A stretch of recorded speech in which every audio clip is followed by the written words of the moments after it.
Hello everyone, I am Aryan Mehta, a student of first MBBS at MGIMS Sevagram. The topic for today's discussion is paramesonephric duct and its anomalies, a topic of high clinical relevance both gynecologically and obstetrically, as 2 to 3% of infertility cases deal with this anomaly. It becomes an important topic for discussion. The paramesonephric duct are also called as Mullerian ducts.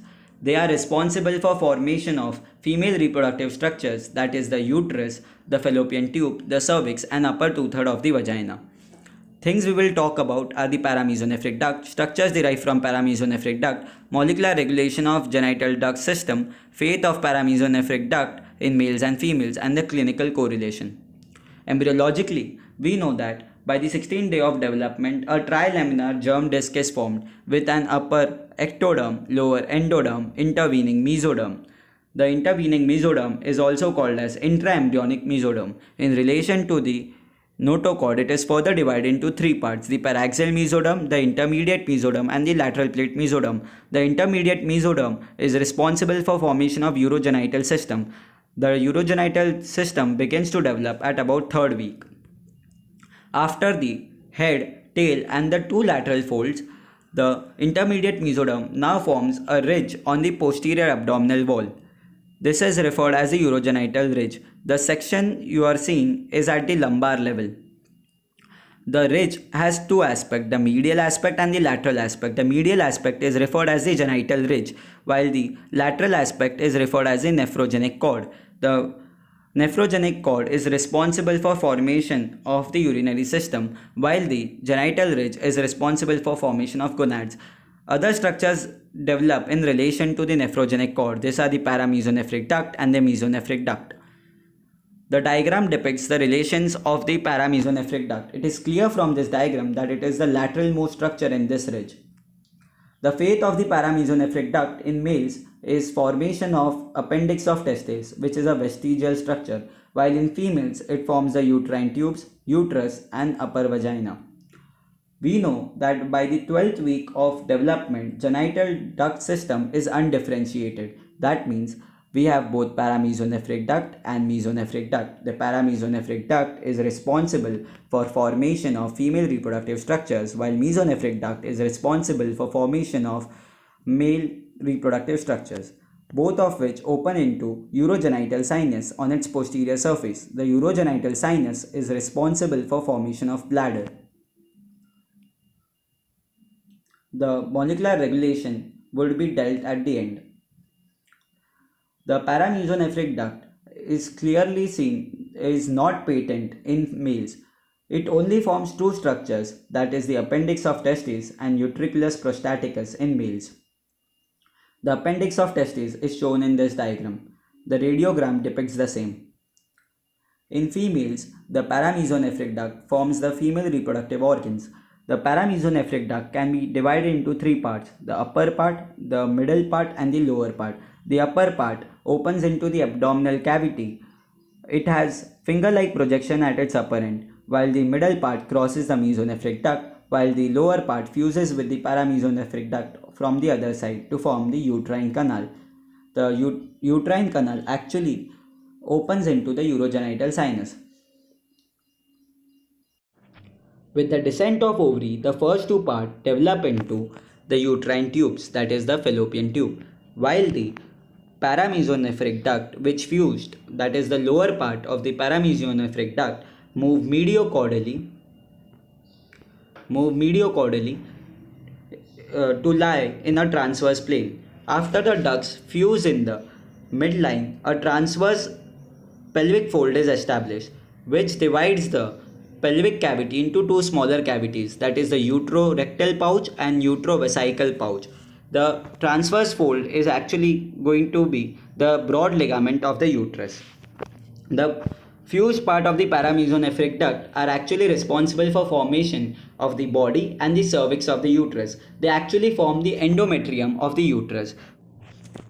The myometrium is contributed by the mesoderm, that is the underlying mesoderm, while the peritoneal covering is responsible for formation of the perimetrium. This forms the three coverings of the uterus. The vagina is formed as follows. The solid tip of the paramesonephric duct fuses with the urogenital sinus, the posterior surface of the urogenital sinus. Now, two evaginations occur, which are referred as the sinovaginal bulbs, which form the solid vaginal plate, proliferation of which continues, by which distance between the urogenital sinus and the uterus increases. By the fifth month, the entire solid plate is canalized, and by which we have a canalized tube, which is referred as the vagina, with a structure towards the pelvic side, referred as the hymen. The diagram depicts the same. It is clear that after the proliferation of the vaginal plate, the distance between the uterus and the urogenital sinus increased. After knowing the development of the female reproductive structures, let us look at the anomalies that could occur. Let us look at the levels at which anomalies can occur. We talked about the lower part fusing with each other. That is, the paramesonephric duct of both sides fuse with each other.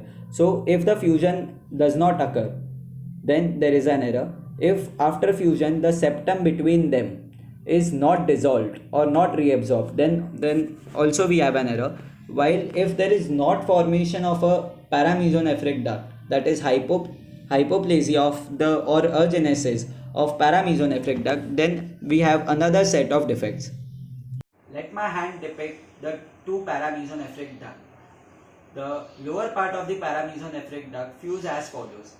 They fuse caudocranially, that is, the caudal part fuse first and the cranial part follows. So if the fusion is of this type, that is, this is a paramesonephric duct of right side and this is the paramesonephric duct of left side, they would fuse as follows and open into the urogenital sinus on the posterior surface. So if there is absence of fusion in the cranial part, because caudal part is fusing first and the cranial part is following, if there is absence of fusion at the cranial part, we would have a uterus which has two corners, that is referred as bicornuate uterus. If in case there is complete absence of fusion, that is, the two paramesonephric duct never fuse, then we would have two uterus formations, that is, two uterus in a single vagina, referred as uterus diadelphys. If in case the fusion is asymmetrical, that is, we have a paramesonephric duct which is underdeveloped, this would cause fusion being like this, that is, we would have a developed corner and an underdeveloped corner. So in that case, we would refer it as unicornuate uterus.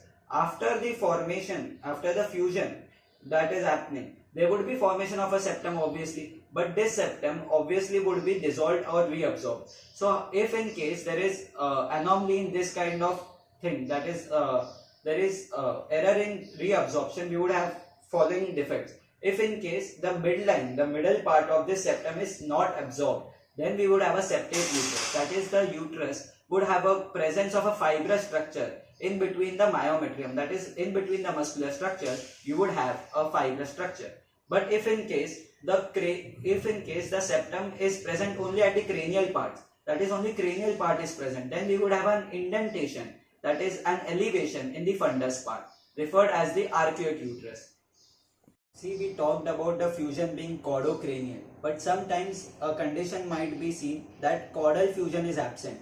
That is, caudally the fusion is absent. As we know that the upper 2/3 of the vagina is formed by the paramesonephric duct. So if the fusion is absent, there would be formation of two vaginas. So there would be formation of two separate vaginas. The condition is usually followed with presence of two uteruses as well. The another thing that is seen is presence of a septum. As we talked about formation of the vagina, we referred that there is a canalization process that is occurring. If in case the fusion that has occurred, there is no proper fusion, that is, they just lie close to each other, then we would have a longitudinal septum. That is, the septum that was formed after the fusion was not dissolved. So we would have a transverse, we have two types of septums, a transverse septum and a longitudinal septum. After discussing the variety of Mullerian abnormalities, let me show you the images of them. This image shows double uterus, that is, uterus diadelphys, because of the absence of fusion of the paramesonephric duct. This shows bicornuate uterus because of absence of cranial fusion of the paramesonephric duct.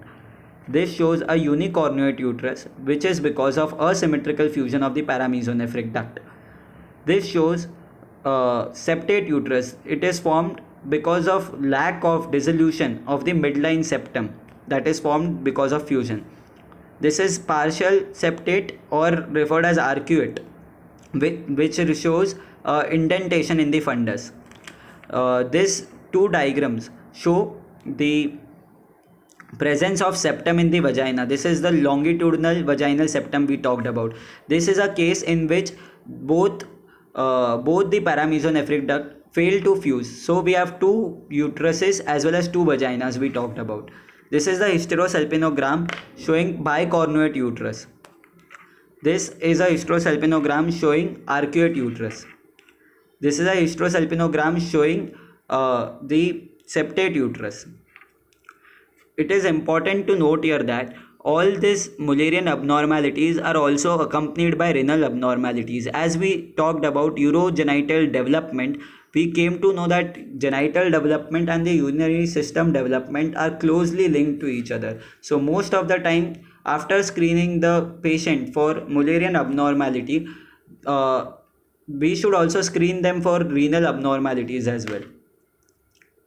This is the sources. Let us talk about the molecular regulation of the genital duct system.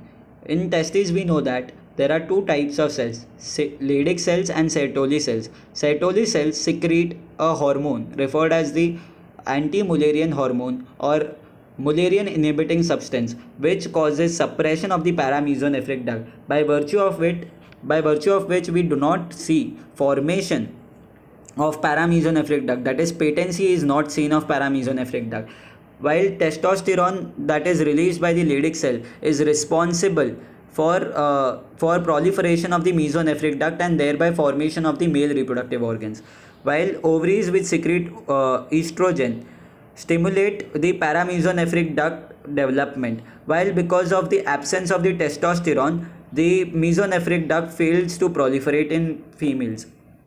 The signs and symptoms are as follows. The patient generally stays asymptomatic. However, episodes of pelvic pain and endometriosis do occur. The endometriosis pain could be cyclical or non-cyclical. Cyclical because of presence of a non-functioning horn of the uterus that can see the peritoneum through retromenstruation, while the menstrual symptoms could be low bleeding while amenorrhea as well.